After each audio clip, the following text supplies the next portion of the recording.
Then how did I grow to like it and know that I am actually proficient in it? So before I started tutoring, I already know how I want to execute a lesson if I were to ever deliver one. And for that reason, I have to bring you back all to many years ago. I have good learning experience in Sembawang Sec as well as Yishun JC. I enjoyed myself, classes were pleasant, and I can feel myself becoming stronger and stronger as time passed. So I thought that was reality, but so I didn't appreciate that the joy that I experienced at the time. I didn't even know that was called joy. After graduation, I often hear horror stories from my peers, from branded schools, how badly they were treated at times. They are just a number. They are milked and squeezed for grades. They are just a grade churning factory. They take in good students, just to be churned. At least I was treated like a human. I experienced like proper education, so I was lucky. So shout out to Sembawang Sec, Yishun JC, now Yishun Innova. I hope you are doing well and you're still delivering great value. Until I enlisted in the military, depending on where you're watching this, Singaporean males undergo military service after their post-secondary education, your poly, JC, ITE. So I had a pretty horrible learning experience. The instructors, they don't really know their stuff.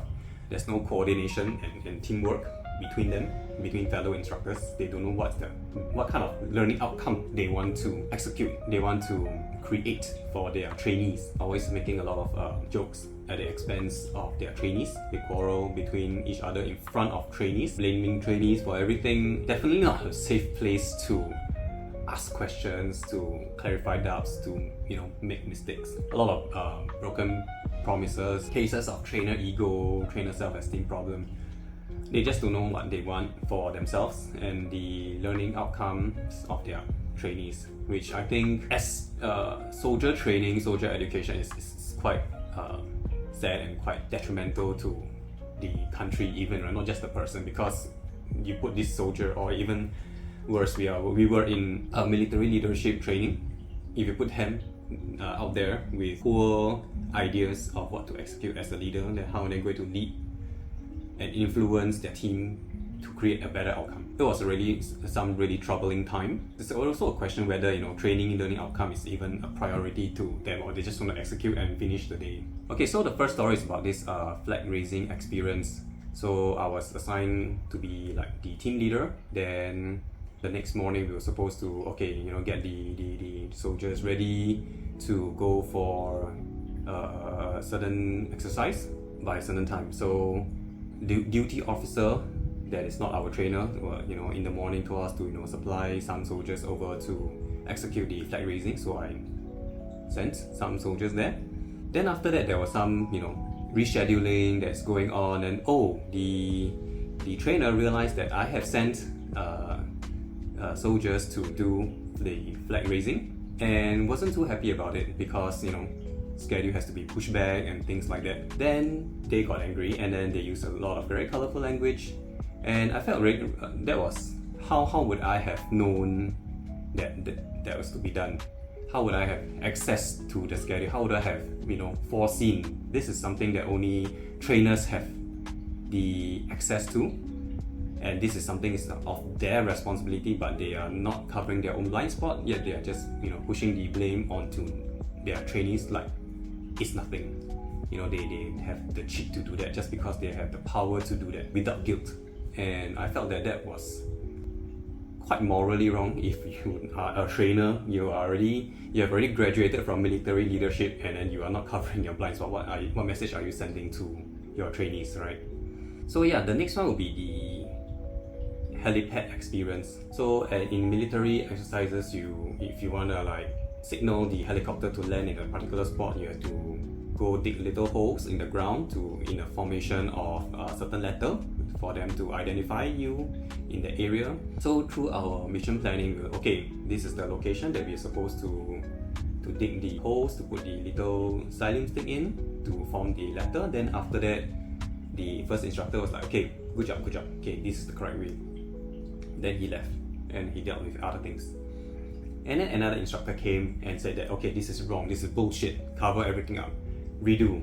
So we have to go and cover everything up, and then we go and dig another hole, and then we go and recreate the giant letter all over again in another spot. So the second one left. And then the first one came back and, colorful language has been used again. So after that, the second one came, and then, even more colorful language has been used. So the message sent to your trainees is that you don't even know your stuff, you don't even know what you want. We can execute, we understand, like, okay, this is a certain concept. Then is this the best way you want to execute your lesson? Yes, it is a mission exercise. It's an exercise. It's called an exercise for a reason. It's for learning, it's for the experience. Then we brought it up to AAR, the debrief, and yeah, even more colorful languages have been used. As trainees, we were like, okay, Jaden, what the hell? This is wrong, that is wrong. Then we raised it up, how can we better our experience? Then we got shut down, so what the hell, man? So everybody just learned to keep quiet. So I didn't quite agree with that way of learning and teaching, that whole environment of training and learning and teaching, because nothing gets moved. You just use power and ego to press onto people below you, just to protect yourself, protect your face value. But the most important thing is, if you release these military leaders when they graduate, then what makes you think that they are going to be able to execute the correct one that you have in your mind, right? So just a lot of yelling and screaming, blaming for something very not much briefed to or trained to us, which I find is very lackluster, poor example, poor role model. Especially when this is a military leadership training program, where you're taking this so-called valuable experience to lead your team in the future. Many of us graduated feeling this very icky, yucky, and so dirty, depressive even. Yeah, it's very dangerous to take these very mid outcomes to propagate into your team. It has to stop with me. I made a conscious choice to choose to be better. Then comes uni, yet another very crappy experience. One shithole into another shithole. So I was in a type of medical training discipline. Most of our professors are from overseas universities, so they come here on a 6-week visa. 13-week lessons become a short crash course into a 6-week type format. In 3 weeks, you need to swallow half the textbook. Another 3 weeks, you swallow the other half. Then rinse and repeat. A lot of trainers they send here, they don't even know the syllabus parameter. They just teach whatever they want. It's like a hobby to them. But for us, it's like a literal future. There are exams to clear in order for you to even proceed to be the medical service professional. They treat it like a hobby. They teach whatever they want, then they leave. And then students are left to fend for themselves. I was in this life, so this arrangement, just favors the photo memory, the regurgitate type of students. I cannot, because I'm the long-term memory type of student. A lot of things that they said, they already clarified. They said it's not tested, but it's tested anyway. I remembered something very clearly was they were saying something about the carpal bones. They were saying that, this is not going to be tested, it's not in your syllabus, not for now. But I so happen to remember this bone called the pisiform bone, because in breakdance, there is this move called the 1990s, whereby you are using this part of it. So therefore, this part of the anatomy, the hand anatomy, strikes some significance to me. And I even heard authors of the book were being tested. It's like, oh my goodness, they were saying that this is to differentiate the better students who actually notice the author of the book. I was thinking, what is the value of bringing this knowledge into the world? Is that the best question you can ask in an exam setting to differentiate a better student, especially when this the objective of this program is to train a medical service professional. Then they even took those 2-3 year program and then they crash course it into one module, and we were force fed it. So I was thinking to myself, why am I paying thousands in uni fees to experience this kind of nonsense? I keep thinking to myself, isn't writing proper definite syllabus parameters, and cleaning up all the administrative nonsense a lot easier?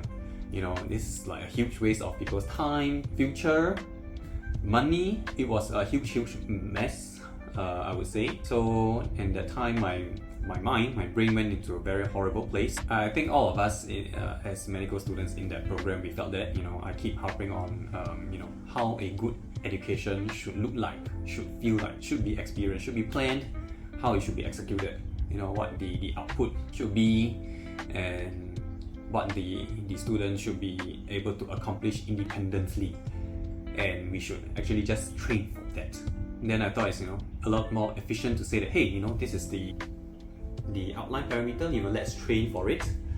Then we execute a test based on this parameter. Yes, in life there are a huge many scenarios, be it in the military, medical, sports, many things can happen, but in a limited span of time, as a syllabus writer, instructor, write a humanely sensible content volume, and timeline in a structure and pedagogy, the teaching method. Execute it first, prioritize and make it happen. Get the trainee, or the student up to speed to execute a certain amount of skill set and then expand on it. How many of you feel that many a times it's just a huge mess, MESS mess and MASS mess, just being thrown to you. Many times it's like that, right? Then you just have to learn yourself. I believe that sounds really familiar, and I feel like education could be a lot like training for a sport, music, or a dance discipline. You learn a little bit, train a little bit, then test that amount, then learn a bit more.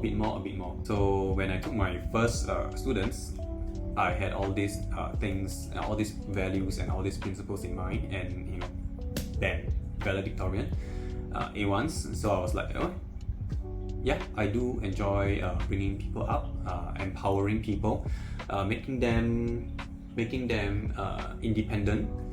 I do enjoy being a shield for young people against the negativity that I faced, or rather the negativity, similar ones that they are also facing. I feel like I have delivered a lot of value that I hope to have received, to be the change I want to see in the world. And I also feel joyful to have been a part of somebody's life, and also I realize I'm pretty good at it. And this gives rise to the 3 steps that I take in my subject learning and coaching routine, and I will cover that in the next video. So do like and subscribe, and I will see you in the next video.